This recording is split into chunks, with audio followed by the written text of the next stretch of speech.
이 사건 얘기 들으시면 여러분 진짜 깜짝 놀라실 거예요. 김묘성 기자님. 네, 그렇습니다. 아직까지는 혐의입니다만 굉장히 충격적입니다.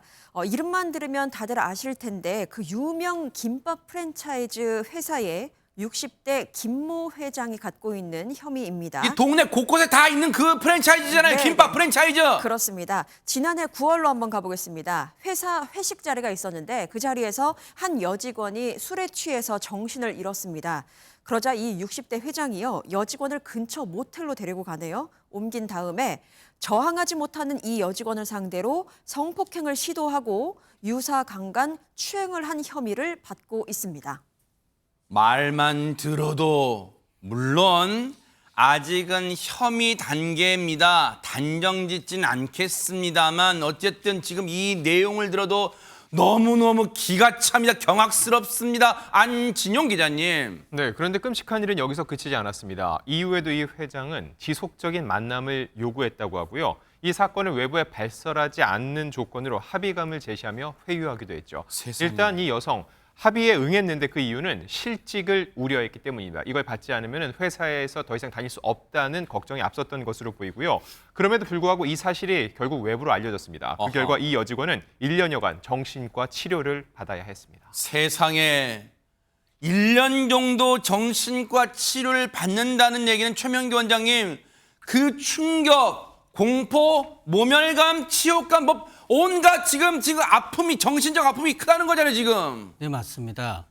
성폭행에서 가까스로 벗어났기 때문에 아마 이 여성은 외상 스트레스 장애가 있을 가능성이 높은데요. 세상에. 그렇게 되면은 그 범죄 피해 장면이 원치 않아도 자꾸 떠오르고 꿈에도 나오게 되고 그런 다음에 그거와 관계된 부분을 전부 너무 두려워서 회피하게 됩니다.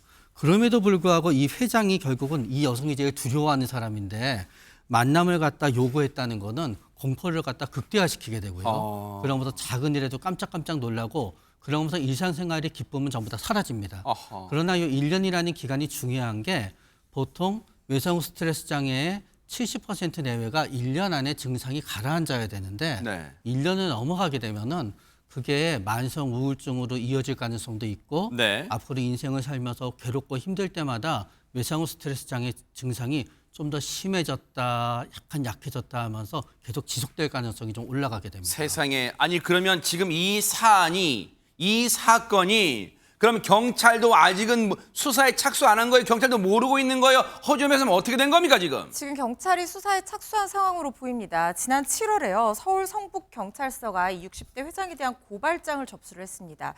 아마 고발장이라고 하는 걸로 봐서 피해자가 고소를 한 상황은 아닌 걸로 보입니다. 하하. 피해자가 아마 합의를 했기 때문에 본인이 직접 고소를 하진 않았을 거라는 생각이 들고 제3자가 이러한 사실을 인식해서 이 회장을 고발한 상황으로 보이는데요. 네. 혐의는 지금 중강간 치상과 업무상 위력 등에 의한 추행으로 성폭력처벌법에 위반했다는 혐의를 받고 있습니다. 준강간이라고 하는 것은요, 그러니까 피해자가 술이나 약물에 취해서 정신을 잃은 상태, 그러니까 심신상실 또는 정확하게 항거를 할 수 없는 항거 불능의 상태에 빠진 상태를 이용해서 피해자를 간음하거나 추행했을 때 적용이 되는 죄이고요. 치상이라고 하는 것은 이러한 행위로 상해를 입힌 그런 상황이라고 보시면 됩니다. 지금 그런 상황이 의심이 된다는 것이고, 그리고 업무상 위력, 그러니까 이 어떤 직장에서의 위계관계를 이용해서 피해자의 반항 의사를 억압한 다음에 강제 추행을 한 그런 혐의를 받고 있다고 보시면 되는데요. 지금 경찰 관계자가 피해자에 대한 2차 가해를 우려해서 정확한 사실관계를 확인해주지는 않고 있는 상황입니다. 조만간 수사가 마무리될 것으로 보이고요. 검찰에 불구속 송치될 예정이라는 경찰 입장이 있었습니다. 그런데 허주연 변호사님, 걱정되는 부분, 우려되는 부분은 이거예요. 잘 들어보세요. 여러분도 같이 한번 잘 들어보세요. 이 사건이 최초로 발생한 건 앞서 들으셨죠? 지난해 9월 회식 자리였어요.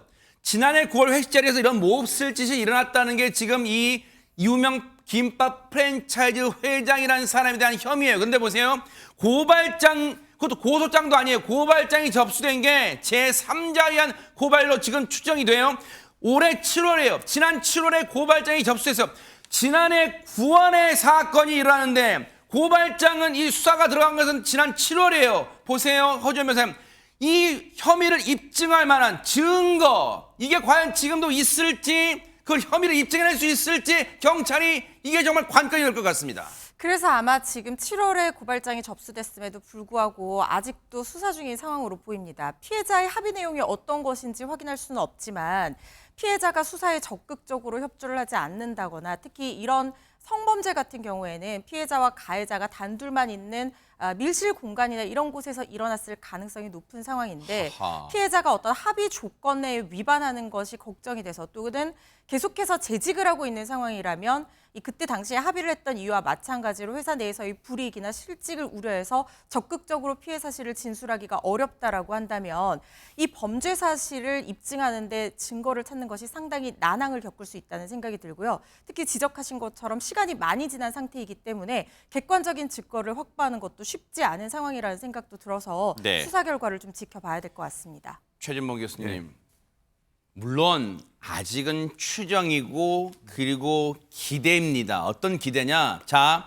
작년 9월 회식 자리였어요. 그리고 지금 이 피해 여성은 술에 만취 상태가 돼서 정신을 잃었어요. 근데 그런 여성을, 피해 여성을 당시 60대 회장이라는 사람이 인근 숙박업소 모텔로 데리고 갔단 말이에요. 그러면 그 회식 자리에 있던 사람 중에 일부는 이 장면을 목격할 수도 목격했던 사람이 있을 수도 있잖아요. 지금은 용기 있는 직원분이 나와 줘야 된다 이런 생각도 해봅니다. 당연히 그래야죠. 그래야 될 뿐만 아니라 제가 볼 때는 이 피해자 입장에서는요.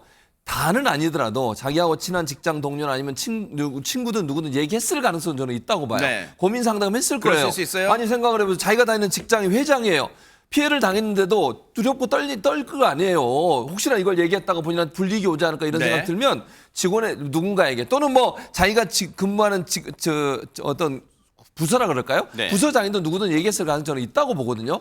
그런 사람들이 얘기를 해줘야 돼요. 네. 그게 증거가 될 수 있는 거 아닙니까? 문자 메시지나 아니면 통화든 이게 저는 충분히 증거가 될 수 있다고 생각해요. 오랫동안 시간이 지난 문제라 네. 그런 증거들 가지고 간접적으로 얘기해서 이게 정말 문제가 있다면 처벌받게 해야죠. 네. 이렇게 나쁜 짓 한 사람을 그냥 놔두면 말이 안 되잖아요. 네. 자기 권력과 아직은 혐의입니다. 물론 혐의니까. 의혹이고, 네. 그러니까 혐의가 있으니까 네. 이게 증명이 되면 이 사람 처벌받아야 그렇죠. 되는 거잖아요. 네네. 근데 어쨌든 밑에서 일하는 직원 입장에서는 본인이 가지고 있는 그 직책마저 뺏길까 봐 걱정하고 우려하는 게 있을 수밖에 없는 거 아니겠습니까? 맞아요. 아니 그러면 이 사람은 예. 지금도 그 김밥 프랜차이즈, 유명 김밥 프랜차이즈 지금 회장으로 아직도 있는 거예요, 그러면? 지금 현재는 회장직에서 물러났어요. 네. 그러니까 원래 왜 그러냐면 법인의 이제 등기부 등본을 띄워보니까 이 김 회장이라는 분 지난 3월 23일 임기가 만료되면서 자연스럽게 물러났는데 보통 이제 임기가 만료되더라도 이사회에서 다시 선출하면 또 할 수 있거든요. 아. 근데 안 했어요, 그거를. 네. 근데 추측컨대 일부에서 이렇게 된 이유가 이 김 회장이 대표이사직을 내놓는 이유가 지난해 발생한 이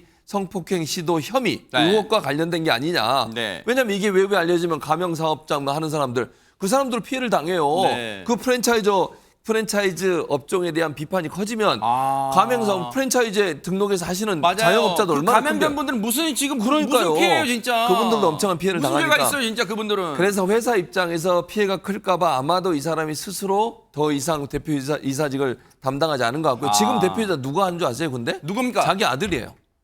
이게 무슨 기가 참다, 의미가 기가 차. 없어요. 회장의 아들이 새롭게 취임해서 대표이사직을 차지하고 있고 이 사람은 또 그냥 물러나지 않았고요. 사내 이사로 재직 중입니다. 네. 그러면 자기 아들이 대표이사고 본인은 사내 이사예요. 네. 그럼 뒤에서 다 영향을 행사할 가능성이 높잖아요. 네. 이게 어떻게 물러났다고 얘기할 수 있는 것인지 도저히 이해가 안 됩니다. 서울 성북경찰서 분들께 정말 저희가 촉구하고 당부드리겠습니다. 자기 자신의 가족의 일이라고 생각하고 정말 이 수사 정말 파헤쳐 주세요. 왜? 이거는 피해자를 위해서도 중요하지만 정말 만약에 이 회장이라는 사람이 아무런 죄가 없다면 끝까지 수사를 파헤쳐 죄가 없음을 밝혀주는 것도 중요하니까 반드시 이 수사 정말 대충 하지는 않을 거라 믿습니다. 성북경찰서 정말 수사 지켜보도록 하겠습니다.